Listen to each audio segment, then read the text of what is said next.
Suivez toute l'actualité des élections municipales 2014 avec l'application lefigaro.fr directement depuis votre mobile ou tablette.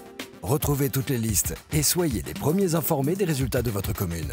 Téléchargez l'application lefigaro.fr dès aujourd'hui.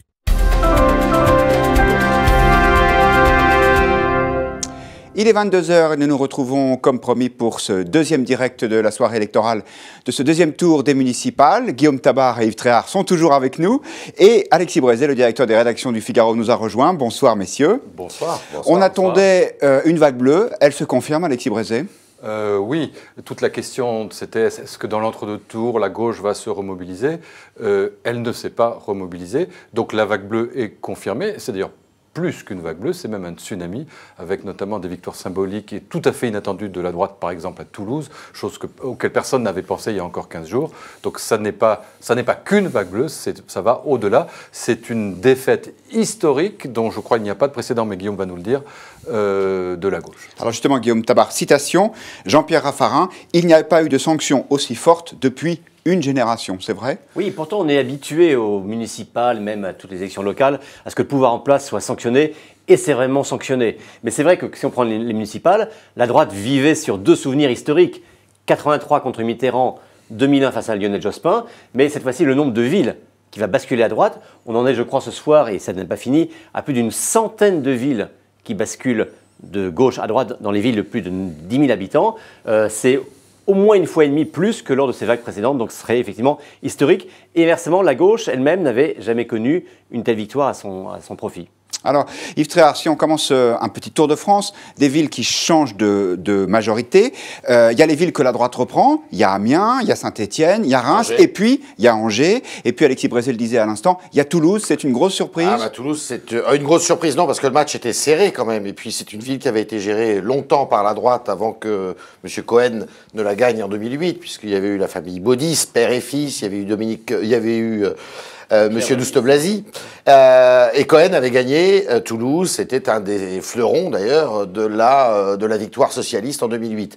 Là, eh bien, la gauche perd, et c'est vrai que c'est tout un symbole, la gauche perd Toulouse, et c'est à l'image de ce qui se passe dans le reste du pays, où le grand perdant, il faut le dire, puisque la droite est gagnante, l'UMP a fait d'excellents scores, mais le grand perdant de tous les partis, c'est le Parti socialiste. Parce que les écologistes arrivent à gagner une ville, une grande ville, Grenoble, le Front National gagne des villes, une petite dizaine de villes, Beaucaire, Béziers, ils avaient eu Hénin-Beaumont la semaine dernière.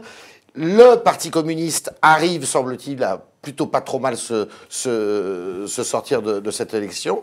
Donc c'est vraiment une claque historique pour le Parti socialiste qui perd des villes symboliques, comme Limoges aussi notamment, qui étaient détenues par le Parti socialiste depuis les années 10. C'est en ça, Alexis Brézet, que ça n'est pas un simple rééquilibrage par rapport à la dernière élection, c'est un vrai changement de majorité.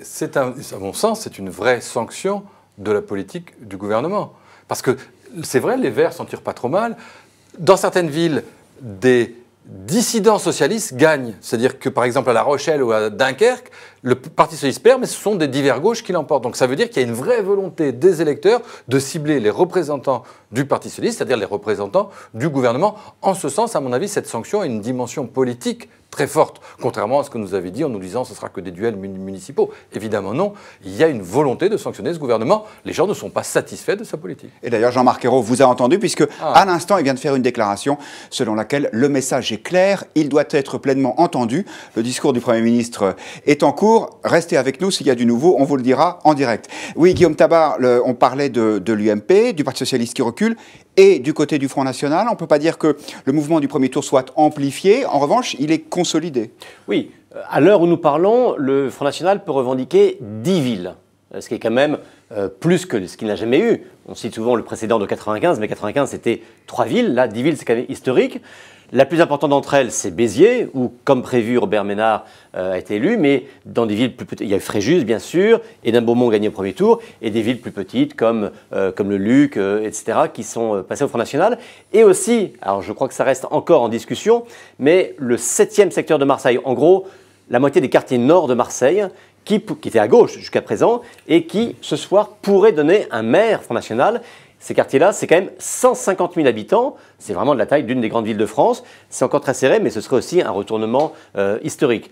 10 villes conquises, ça veut dire que le Front National a maintenant clairement les moyens, la possibilité de montrer concrètement ce qu'il sait faire sur le terrain. Vous savez qu'on a longtemps parlé de la dédiabolisation du Front National. Ça, c'est une étape qu'il a remportée.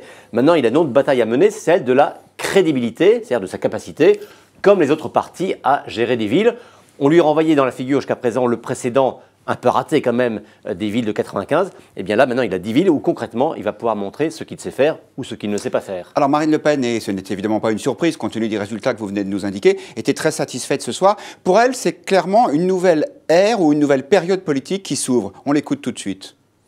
Nous passons une nouvelle étape, qu'aujourd'hui le Front National bouscule le traditionnel duo UMP-PS. Il faut désormais compter avec une troisième grande force politique dans notre pays. Et moi j'attends aussi, je suis évidemment très heureuse et je félicite les candidats de leur élection. Alexis Brézet, est-ce qu'on est en train de changer d'époque, c'est-à-dire passer d'un système bipartisan à un système tripartisan ? Je crois que c'était déjà en germe depuis quelque temps. Aujourd'hui, effectivement, c'est assez patent. Oui, il y a aujourd'hui effectivement plus de 2 grands partis dans ce pays. On le vérifiera sans aucun doute aux européennes, où on peut voir notamment que le Parti socialiste peut arriver derrière le Front National, derrière l'UMP, puis peut-être même derrière le centre et peut-être même derrière les Verts. Donc on a un vrai éclatement de la carte de politique. Cela dit, je pense que ce genre de phénomène est forcément transitoire. Notre système institutionnel électoral avec des scrutins à 2 tours majoritaires, et notamment l'élection présidentielle où à la fin il n'y a que 2 candidats, et structurellement entraîne à la bipolarité. Et donc, après une période de transition plus ou moins longue, la bipolarité se reconstituera. La question est de savoir au profit de qui. Est-ce que les 2 grands partis réussiront à évacuer en dehors du jeu finalement le Front National et à reprendre leurs électeurs qui leur appartenaient autrefois? Ou bien est-ce que le Front National s'installera face à un UMPS dominé par l'UMP ou dominé par le PS? C'est les vraies questions qui nous attendent dans les années qui viennent. Ce qu'il faudra, c'est ne pas être le troisième. Il ne faut jamais être le troisième dans un système à 3. Yves Tréhard, dans cette vague bleue, il y a une ville qui résiste, c'est presque le dernier village gaulois, c'est Paris. Alors qu'est-ce qui s'est passé? Apparemment, Anne Hidalgo va l'emporter, le PS va garder la ville. Est-ce que c'est la sociologie parisienne qui explique ça, ou est-ce que c'est Nathalie Kosciusko-Morizet qui finalement n'était pas une aussi bonne candidate que ça? On ne va pas dire le contraire de ce qu'on a dit la semaine dernière, puisque la semaine dernière on était surpris, on a dit que finalement elle avait fait plutôt un bon résultat. Alors c'est vrai que le deuxième tour ne semble pas, c'est pas terminé, on n'a pas encore tous les résultats. On attend notamment ce qui va se passer dans le 9e arrondissement, dans le 4e arrondissement, dans le 1er arrondissement. On ne sait pas encore exactement. Il y a des nouveaux arrondissements qui pourraient, au conditionnel, qui pourraient passer à droite. Ça serait déjà une victoire. Ce qui est sûr, c'est qu'on voit sur l'ensemble de la ville de Paris, les 20 arrondissements, c'est vrai qu'il y a un écart de quasiment 9 à 10% en termes de voix entre Nathalie Kosciusko-Morizet et Anne Hidalgo. Alors Anne Hidalgo, la sociologie, vous parliez de la sociologie, c'est vrai que c'est une sociologie assez particulière, avec une ville qui traditionnellement dans tous ses quartiers est vote à gauche, alors que les quartiers ouest votent à droite.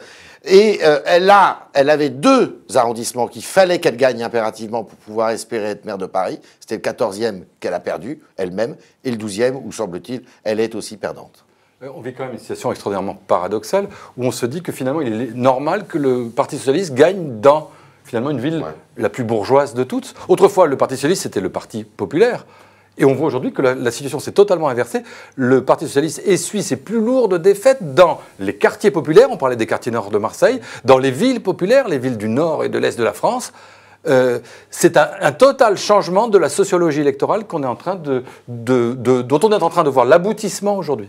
C'est le signe de l'embourgeoisement de Paris. Guillaume Tabar, il y avait une grande inquiétude de la droite entre les 2 tours, c'était le risque que le Front National, en se maintenant dans un très grand nombre de villes, l'empêche de garder ou de conquérir des villes. C'est ce qui s'est passé à Strasbourg, où les socialistes ont gardé la ville. Est-ce qu'il y a eu d'autres cas?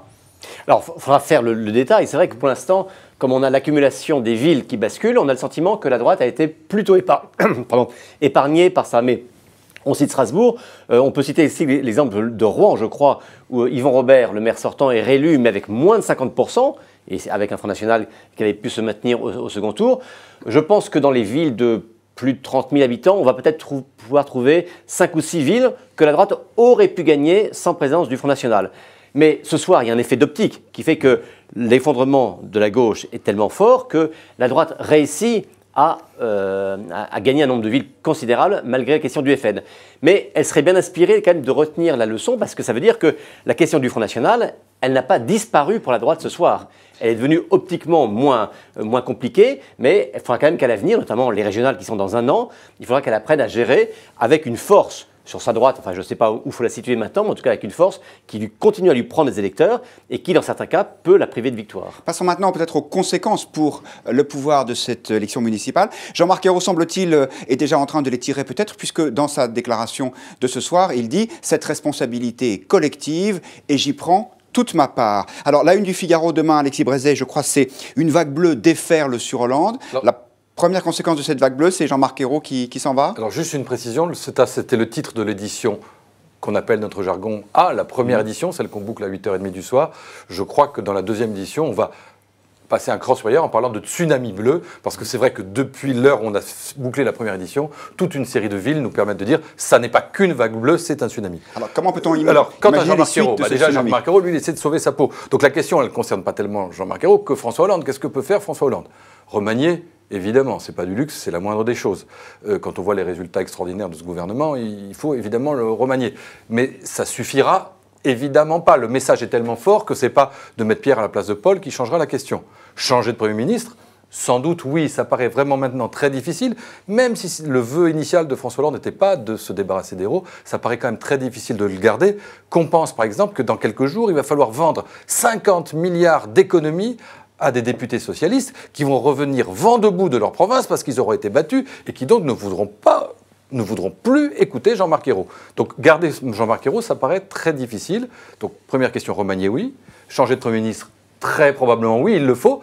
L'autre question, c'est faut-il changer de politique? Voilà, justement, c'est le titre de votre éditorial. La dernière chance du président, vous dites non, François Hollande ne doit pas changer de politique, il doit maintenir le cap, celui du responsabilité. Non, je dis même qu'il doit changer de politique, mais non pas dans le sens que lui demande aujourd'hui l'aile gauche du PS. Aujourd'hui, toute une partie des électeurs de gauche et des dirigeants de gauche disent il faut remettre le cap à gauche, il faut... La question n'est même pas de savoir si François Hollande en a envie. Il ne le peut pas pour des raisons toutes simples qui s'appellent la contrainte extérieure, Bruxelles, les agences de notation. Aujourd'hui, nous ne pouvons pas changer de politique, remettre le cap à gauche, refaire de la dette et du déficit. Ça n'est pas possible. Reste donc une première solution qui est de continuer ce qu'on fait. Une espèce de politique mi-chèvre, mi-chou à la petite semaine. C'est sans doute et même très probablement ce que va dire François Hollande.